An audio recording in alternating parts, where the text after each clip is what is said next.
Assalamualaikum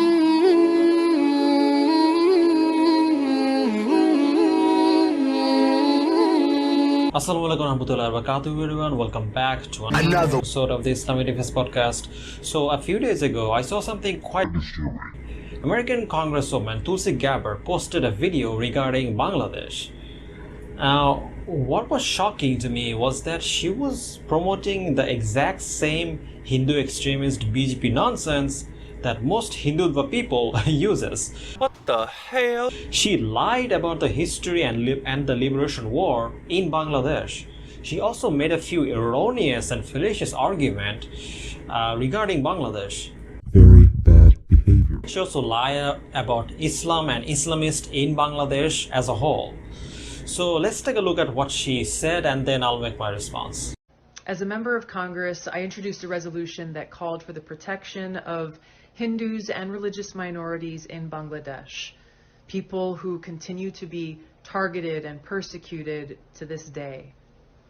Now, the height of this persecution actually began 50 years ago when the Pakistani army systematically murdered, raped, and drove from their homes millions of Bengali Hindus because of their religion and ethnicity.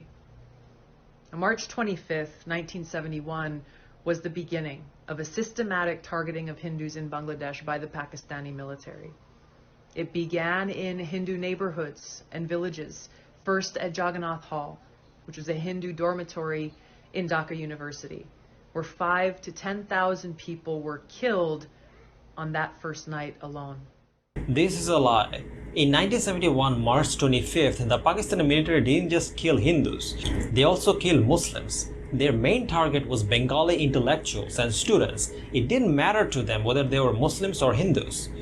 Here are a few names of a few Muslim intellectuals that were killed by the Pakistani military. For example, there is the famous martyr named Ataur Rahman Khan, who was a professor in the Department of Physics in the Dhaka University. On the night of 25th March 1971, the Pakistani military killed him at the teacher's quarter of the Shahidullah Hall at the Dhaka University. There is also Monirujjaman in A&M, who was a professor of statistics in Dhaka University. On the night of 25th March 1971, the Pakistani military encroached upon his residence and killed him. There was also Fazlur Rahman Khan, who was a professor of soil science in Dhaka University. On the night of 25th March, the Pakistani army raided the university area. After midnight, the Pakistani army entered into the house of Fazlur Rahman and shot him dead.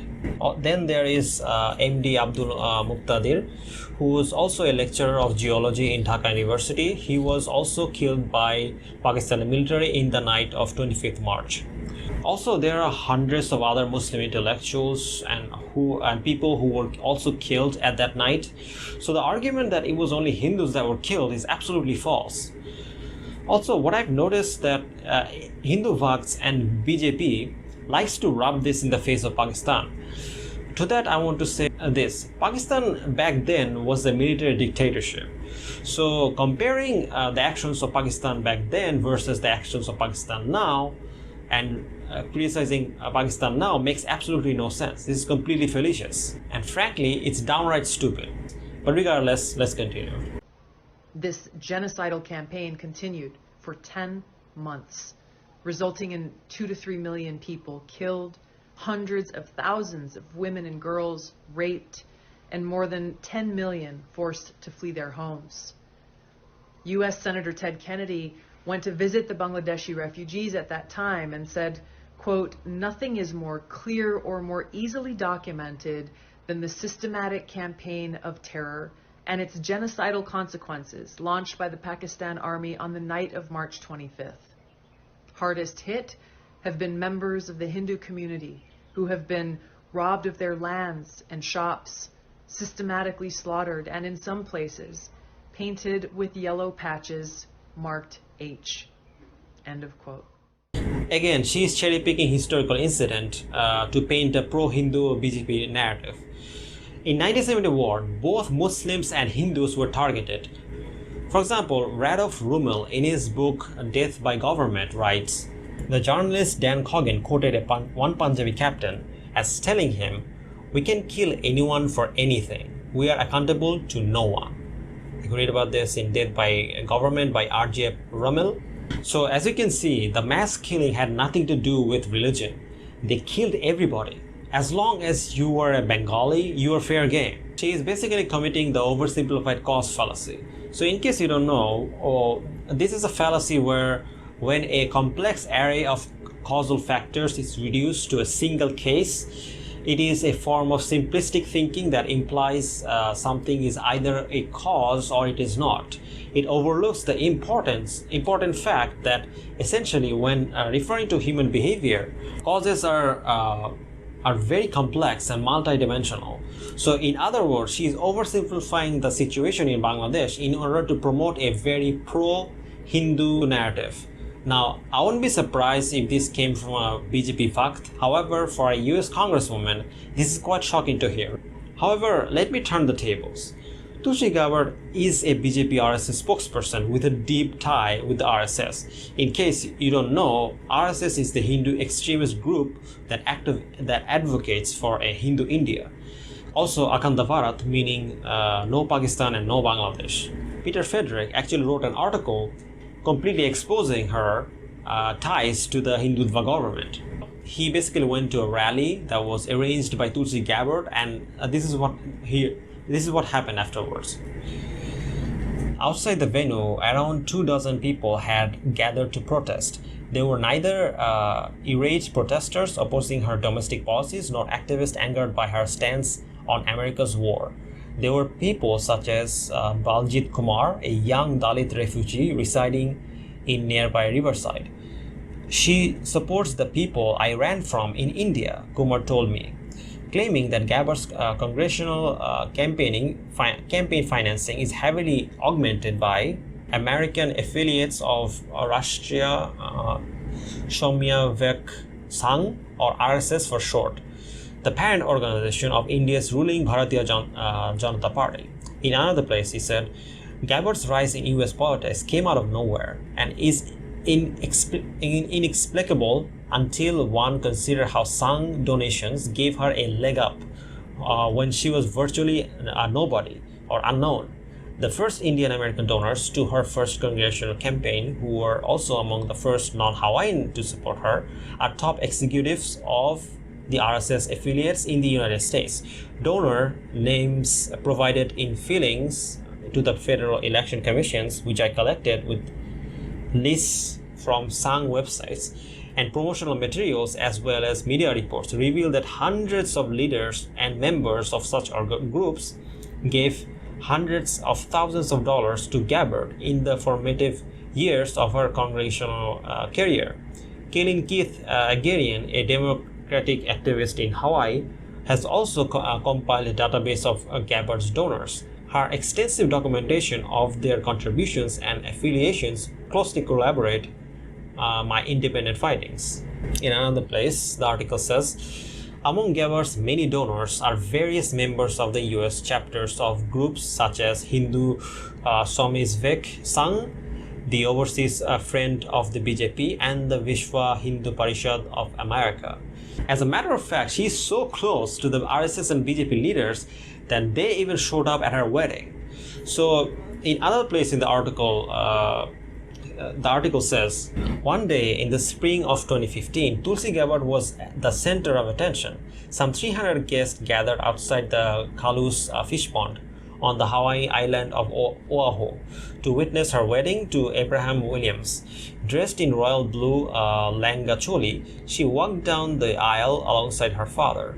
The Hawaiian State Senator Mike Gabbard Abraham, wearing a white suit, stood waiting for her at the altar. By his side stood Vinod Dev, the Pandit who was to perform the traditional Vedic ceremony. Tulsi's mother, Carol, also stood waiting, as did India's acting ambassador to the United States at the time, Taranjit Sadhu and Ram Mahadev, who was then a BJP spokesperson and is now a national general secretary of the party. Prior to his appointment as party spokesperson. A year earlier, Mahadev has served as the national spokesperson for the RSS for over 10 years. During the ceremony, Mahadev took to the stage to convey Narendra Modi's personal feelings, and he said, "All of us here share the happiness of your family and loved ones on this important day." He read from Modi's letter, "On behalf of our Prime Minister, I invite the newlywed couple to celebrate their honeymoon in the land of Devas." He added he then delivered gifts from Modi, a Panishma shawl and a Ganesh statue. They even took pictures together, and here is one. So as you can see, Tulsi Gabbard is the unofficial spokesperson of the BJP in the US Congress. Since she is in bed with the RSS and the BJP, let's take a look at what the RSS and the BJP have done to the Muslims in India and Kashmir, shall we? In the year 1947, in the Jammu Kashmir region, nearly 20,000 to 100,000 Muslims were massacred by extremist Hindus and Sikhs. They were aided and abetted by the forces of Maharaj Hari Singh. You can read about this in a research article by Christopher Snedden. You can also read more about this in his book Understanding Kashmir and Kashmiris. The activist of Rashtriya Samavek Sangh or RSS played a very key role in planning and executing the riots. You can read about this in Revisiting India's Partition by Armijit Singh. Now, in response to this, nearly 20,000 non-Muslims were also killed.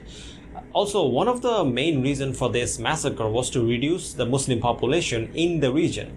According to many observers, you can also read more about this in an article named Horrors of Partition by A.G. Nomani.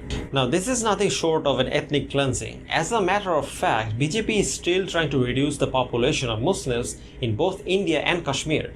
There have been numerous cases of rape and torture in Kashmir by Indian forces. For example, according to Al Jazeera, on February 23, 1991, as India carried out a large military operation, soldiers allegedly raped more than 30 women in 2 villages. There are also cases of severe torture and beatings by the Indian army. Al Jazeera took nearly 200 interviews from villages.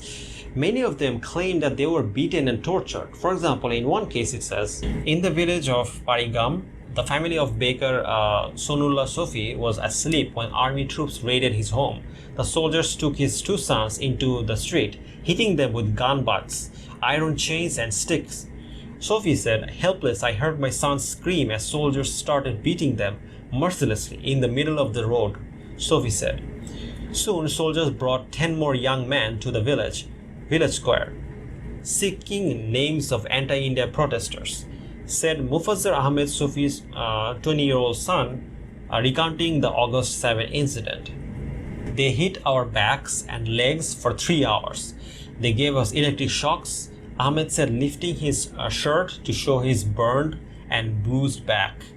"As we cried and pleaded with them to let us go, they became more relentless and ruthless in their beating. They forced us to eat dust and drink water from the drain." Also, the article said, since the crackdown began, at least 3,000 people, mostly young men, have been arrested. According to police officials, the records reviewed by the AP. Not just that, the BJP Modi government have also enabled cow lynching of Muslims and Dalits. In a report by Human Rights Watch, it says, the 104-page report, Violent Cow Protection in India, vigilante group attacks minorities, describes the use of communal rhetoric by members of ruling BJP to spur a violent vigilante campaign against consumption of beef and those engaged in cattle trade. Between May 2015 to 2018, at least 44 people, including 36 Muslims, were killed in such attacks. People often stalled persecution of the attackers, while several BJP politicians publicly justified the attacks. Now, my question to Ms. Tulsi Gabbard is, since Muslims and Dalits continue to be persecuted by the RSS and BJP government of India, tell me, how many bills did you pass to protect the minority groups in India? Or does human rights only apply to Hindus? I mean, how many bills did you pass against the terrorist group known as the RSS, who has a history, by the way, of committing multiple terror attacks? I'm curious. The answer is none, because you don't care about Muslims and Dalits in India, because you're in the pocket of the BJP, you're working for the BJP. So it's no surprise that you have no issues with RSS atrocities and BJP atrocities in India. You're fine with that. Let the Hindus kill and beat and rape Muslims and Dalits, who cares? But if something even close to that happens in Bangladesh, no, that's a big no. This is the type of hypocrisy you will see from her. And the thing is that what's funny is that in Bangladesh nothing is actually happening, and yet they're making a whole mountain out of nothing. But in India, an actual persecution is going on, and she is completely silent, like she's fine with that. It shows which side she's on. Regardless, let's continue.